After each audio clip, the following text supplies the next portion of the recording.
اور گھر کی طرف چل دیا کہ اپنی بیوی اور بچے کا کیسے سامنا کروں گا۔ رستے میں چلتے چلتے مجھے ایک منادی دینے والے کی آواز سنائی دی، کوئی ہے جو مجھے ابو نصر تک پہنچا دے، کوئی ہے جو مجھے ابو نصر تک پہنچا دے۔ تو لوگوں نے کہا یہی تو ابو نصر ہے جو تیرے پاس آیا کھڑا ہے۔ تو منادی دینے والے نے کہا میں تیرے والد کا دوست ہوں، 20 سال پہلے تیرے والد نے میرے پاس 30,000 درہم امانت کے طور پر رکھوائے تھے، اور یہ نہیں بتایا تھا کہ یہ 30,000 درہم کیا کرنے ہیں۔ تیرا والد تو چل بسا، تو 20 سالوں سے میں تجھے ڈھونڈ رہا ہوں، تو آخر میں نے تمہیں پا ہی لیا۔ تو اس نے وہ 30,000 درہم ابو نصر کو دے دیے۔ ابو نصر فرماتے ہیں کہ میں تو بیٹھے بٹھائے امیر بن گیا، اتنا روپیہ، اتنا مال و دولت میرے پاس آ گیا، میرے کئی گھر، نوکر، گاڑیاں، اور میرے اتنے کاروبار، اور میں بیٹھے بٹھائے فراخ دلی سے صدقہ خیرات اتنا کرتا تھا کہ ایک ہی دفعہ ہزاروں کے حساب سے درہم اللہ کی راہ میں دے دیا کرتا تھا،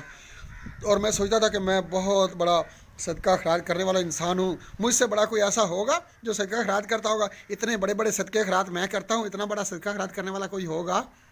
ابو نصر رحمۃ اللہ علیہ فرماتے ہیں کہ ایک دفعہ یہی سوچتے سوچتے کہ میرا کتنا بڑا کاروبار ہے، اتنا بڑا کاروبار کسی کا ہوگا، اور جتنے میں صدقہ خیرات کرتا ہوں اتنے بڑے بڑے صدقہ خیرات بھی کوئی کرتا ہوگا۔ ابو نصر یہ سوچتے سوچتے کہتے ہیں کہ میں سو گیا، اور سو گیا تو میں خواب دیکھتا ہوں۔ خواب میں کیا دیکھتا ہوں؟ خواب میں دیکھتا ہوں کہ حساب و کتاب کا دن آن پہنچا ہے، حساب کتاب ہو رہے ہیں، لوگوں کے حساب کتاب ہوئے جا رہے ہیں، منادی دینے والا منادی دے رہا، ابو نصر کو لایا جائے، ابو نصر کا حساب کتاب کیا جائے، تو مجھے لایا جاتا ہے، میرا حساب کتاب کیا جاتا ہے، ایک ترازو قائم کیا جاتا ہے، ترازو میں ایک طرف میری نیکیاں، ایک طرف میرے گناہ رکھے جاتے ہیں، تو میرے گناہوں والا پلڑا بھاری ہو جاتا ہے۔ ابو نصر کہتے ہیں کہ میں نے کہا کہ میں نے اتنے اللہ کی راہ میں صدقات اور خیرات دیے ہیں، کہاں میرے صدقات خیرات لاؤ، وہ بھی نہیں اس نیکیوں والے پلڑے میں رکھو تاکہ میری بخشش اور نجات ہو جائے۔ تو منادی کرنے والے نے پوچھا کہ ابو نصر کے صدقات اور خیرات ہیں تو لاؤ بھائی، رکھو نیکیوں والے پلڑے میں۔ ایک فرشتہ میرے صدقات جو میں نے ہزاروں کے حساب سے دیے تھے سارے اٹھا کر لے آتا ہے اور نیکیوں والے پلڑے میں لا کے رکھ دیتا ہے۔ ابو نصر کہتے ہیں ہر 1,000 درہم کے صدقہ کے نیچے میرے نفس کی شہوت، میری خود نمائی کی خواہش، یعنی کہ جو میں کہتا تھا میں بڑا ہی زیادہ اللہ کی راہ میں صدقہ دینے والا شخص ہوں، وہ میرے نفس کی شہوت اور میری خود نمائی کی خواہش کہ میں تو بڑا مشہور انسان بن جاؤں گا، میری خود نمائی کی خواہش اور ریاکاری کا ملمہ چڑھا ہوا تھا اور اس نے میرے صدقات کو روئی سے بھی زیادہ ہلکا کر دیا، تو میرے نیکیوں کا پلڑا وہیں کا وہی رہ گیا اور میرے گناہوں کا پلڑا بھاری تھا۔ تو ابو نصر کہتا ہے کہ میں بلکنے لگا، رونے لگا، ہائے رے اب میری نجات کیسے ہوگی۔ تو منادی کرنے والے نے، ابو نصر کہتے ہیں کہ جب مجھے یہ کہتے ہوئے سنا تو کہتا ہے، منادی کرنے والا کہتا ہے کہ اس کا کوئی عمل جو باقی ہو، تو فرشتہ کہتا ہے ہاں اس کا عمل ہے، اس نے دو پراٹھے اللہ کی راہ میں صدقہ دیے تھے وہ باقی ہیں۔ تو وہ 2 پراٹھے لائے گئے اور وہ نیکیوں والے پلڑے میں رکھے گئے۔ نیکیوں والے پلڑا اٹھا ضرور مگر نہ تو وہ ابھی تک بدیوں والے پلڑے کے برابر تھا اور نہ ہی اس سے اوپر گیا۔ تو ابو نصر کہتا ہے کہ میں پھر سے رونے لگا، میری آہو بلبلا سن کے منادی کرنے والا کہتا ہے فرشتے سے کہ اس کا کوئی اور عمل باقی ہے تو وہ بھی لاؤ۔ فرشتہ کہتا ہے ہاں ابھی اس کے ذمہ اور عمل باقی ہیں۔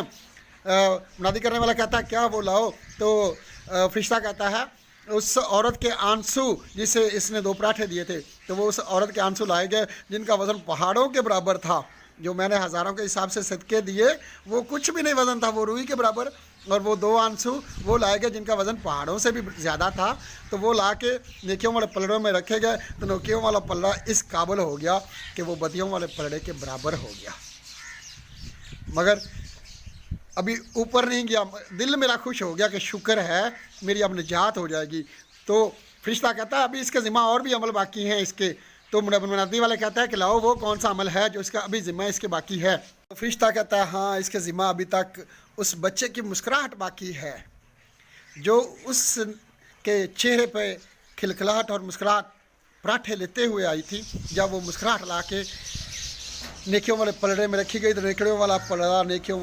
پلڑا باری سے باری ہوتا چلا گیا۔ تو منادی کرنے والا بول اٹھا کہ ابو نصر کی نجات ہوگی، ابو نصر تجھے مبارک ہو، تیری نجات ہو گئی، تو جنتی ہو گیا۔ تو ابو نصر کہتا ہے میری آنکھ کھل گئی اور میں نے اللہ کا شکر ادا کیا کہ میرے اتنے بڑے بڑے صدقہ خیرات، اتنی بڑی بڑی نیکیاں کسی کام کی نہیں، ان کا وزن صرف روئی کے برابر رہ گیا، کیونکہ ان میں میری ذاتی خواہشیں شامل تھیں، میرے نفس کی خواہش شامل تھی، میرے اندر کی ریاکاری شامل تھی، مگر وہ دو پراٹھے جو بالکل کسی مقصد کے لیے نہیں دیے گئے تھے، جو صرف اللہ کی رضا کے لیے دیے گئے تھے، ان دو پراٹھوں کی وجہ سے میری بخشش ہوگی۔ اور وہ دو پراٹھے، ان کی وجہ سے وہ جو دو عورت کے آنسو تھے، ان دو آنسوؤں نے پلڑے کو باری سے باری اور بچے کی مسکراہٹ نے۔ تو ہمارا آج کا ٹاپک یہی تھا کہ کبھی کبھی بڑے بڑے الفاظ، بڑے بڑے کام بے جان ہو کر رہ جاتے ہیں، اور ایک چھوٹا سا عمل، چھوٹے چھوٹے الفاظ بہت ہی مؤثر ثابت ہوتے ہیں۔ تو دوستو، آپ سب سے درخواست ہے کہ کبھی بھی چھوٹے چھوٹے عمل، چھوٹے چھوٹے الفاظ نہ چھوڑیں، یہ سوچ کر کہ یہ چھوٹا عمل یا چھوٹے الفاظ میرے کیا کام آ سکتے ہیں، اور کبھی کبھی وہ چھوٹے چھوٹے الفاظ آپ کے لیے ایک پہاڑ کی طاقت بن سکتے ہیں، اور چھوٹے چھوٹے عمل آپ کی بخشش کا ذریعہ بن سکتے ہیں۔ دعا ہے اللہ ہم سب کو اپنے لیے، اپنی فیملی کے لیے، اپنے عزیز و اقارب کے لیے اچھا بننے کی توفیق عطا فرمائے۔ والسلام۔